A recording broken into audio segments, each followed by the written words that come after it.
Hello दोस्तों, नमस्कार। मैं वीरेंद्र सिंह पंवार, मेरे YouTube channel Panwar daily blog में आपको हार्दिक स्वागत है। आज मैं आपको जो वीडियो दिखाने जा रहा हूं, जो केदारनाथ विधानसभा में जो चुनाव चल रहा है, जहां तीनों पार्टियों ने अपने अपने उम्मीदवार खड़े कर दिए हैं और निर्दलीय भी इस मैदान में खड़े हैं। तो आगे देखना होगा केदारनाथ की जो जनता है, जो केदारनाथ विधानसभा के जो वो लोग हैं, वो किसको अपना विधायक बनाते हैं। मैं आपको थोड़ा सा इस विषय पे चर्चा करना चाहता हूँ। पहले मैं कांग्रेस की बात करता हूँ। कांग्रेस के लिए ये सीट करो या मरो का सवाल हो चुकी है, जहां कांग्रेस ने पहले हरिद्वार के मंगलौर में, उसके बाद बद्रीनाथ में बीजेपी को पटकनी दी है। अब जो केदारनाथ में उपचुनाव हो रहा है, यहाँ कांग्रेस जो है बीजेपी को वो पटकनी देगी। आगे देखना होगा। बहुत जल्दी ये रिजल्ट जो है आप सबके सामने आ जाएगा।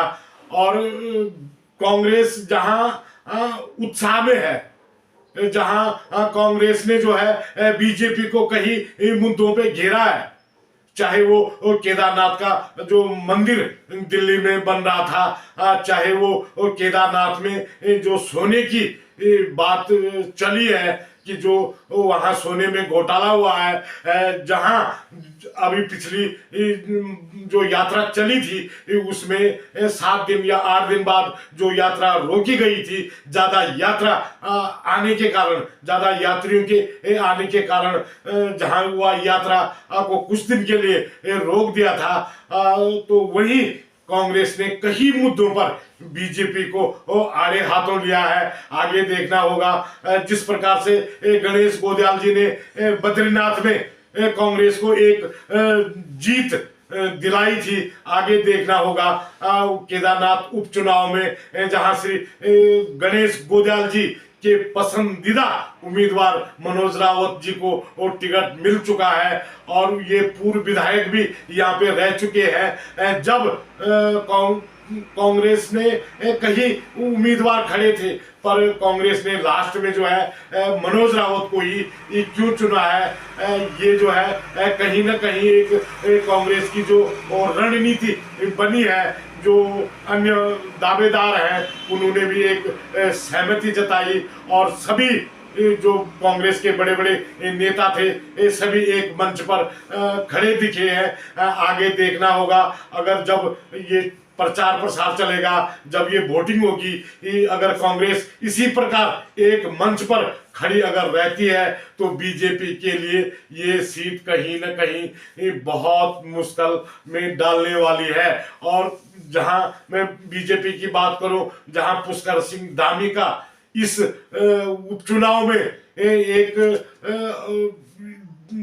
ऐसी प्रतिष्ठा का सवाल भी है। अगर 2 सीट पहले हारने के बाद अगर ये केदारनाथ का उपचुनाव भी अगर बीजेपी हारती है, तो पुष्कर सिंह धामी पे कहीं ना कहीं लोग टिप्पणियां उठाएंगे, खासकर उनके पार्टियों में, जो बीजेपी के पार्टी में जो लोग हैं, जो सरकार के जो पुष्कर सिंह धामी के विरुद्ध आवाज उठाते हैं, उनमें एक जोश मिल जाएगा कि पुष्कर सिंह धामी को वो तुरंत कुर्सी से हटा दो। आगे देखना होगा बीजेपी किस प्रकार से जो अपने जो और उम्मीदवार थे, चाहे वो शैला रानी की बेटी हो, चाहे वो मनोज रावत जी हो, चाहे वो कंडल कोठियाल हो, जो भी उम्मीदवार थे, इनको बीजेपी किस प्रकार से मनाती है और जो इनका वोट बैंक है, अगर वो एक मंच पर हो गया तो बीजेपी को कोई हरा नहीं सकता है। आगे देखना होगा। जहां कुलदीप रावत 2 बार निर्दलीय के तौर पर इस विधानसभा में खड़े हुए थे और दोनों बार दूसरे नंबर पर कुलदीप रावत रहे हैं। इनका एक बहुत बड़ा जनाधार केदारनाथ उपचुनाव में है, जहां इनके जो लोग हैं, अगर बीजेपी के साथ अगर बने रहते हैं तो निश्चित ही बीजेपी की जीत है।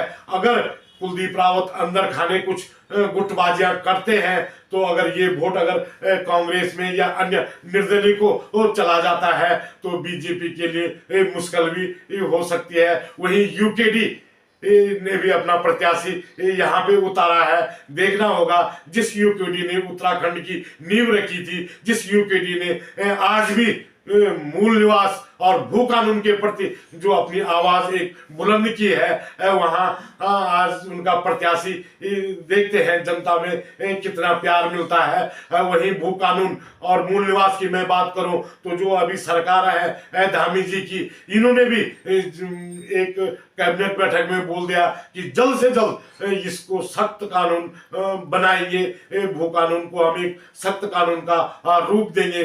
वहीं अगर मैं भू कानून और मूल निवास की बात करूं तो मनोज रावत ने जब ये विधायक थे, इन्होंने सदन में सबसे पहले ये मूल निवास और भू कानून की आवाज उठाई थी। देखना होगा पब्लिक में, जनता में इनके लिए कितना प्यार उमड़ता है। और दोनों पार्टियों का जो है ये सीट जीतना करो या मरो का सवाल है। अगर ये सीट बीजेपी जीतती है तो धामी जी की वाह वाह होती है, अगर ये सीट कांग्रेस अगर जीतती है तो श्री गणेश गोदयाल जी की वाहवाही होती है। गणेश गोदयाल जी जहां उत्तराखंड में खासकर गढ़वाल क्षेत्र में एक उभरते नेता के तौर पर खड़े हुए हैं, और अगर ये सीट अगर जीत गई तो निश्चित ही गणेश गोदयाल जी के लिए 2027 का जो चुनाव होगा उसमें अहम भूमिका मिलने वाली है। आगे आगे देखते हैं क्या होता है। अभी तो चुनाव के लिए 20-21 दिन बाकी है। 20 तारीख को चुनाव है,